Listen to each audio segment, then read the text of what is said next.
मित्रांनो, आपण आज नारळ बागेमध्ये आपण मक्की आंतरपीक म्हणून लावलं होतं. आज मक्की लावत असताना मक्की सोबत आपण पपईचं या पपई सुद्धा लावली. मित्रांनो बघा, आपण पपई आहे.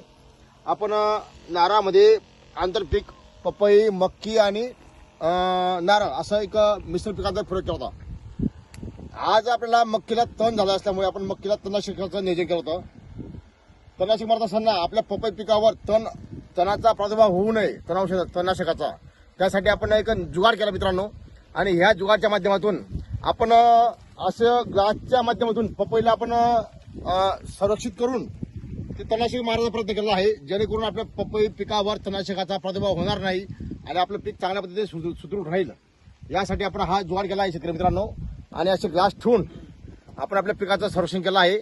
आणि यासोबत तणांचा नायनाट करणं ही सुद्धा आपण एक प्रक्रिया अवलंबलेली होती. त्यासाठी आपण अशा पद्धतीने जुगाड केला आहे. शेतकरी मित्रांनो, जुगाड पद्धतीने आपली शेती आर्थिकदृष्ट्या कशी पुरवू शकते यावर प्रत्येक शेतकऱ्याने काम करणं गरजेचं आहे. धन्यवाद शेतकरी मित्रांनो.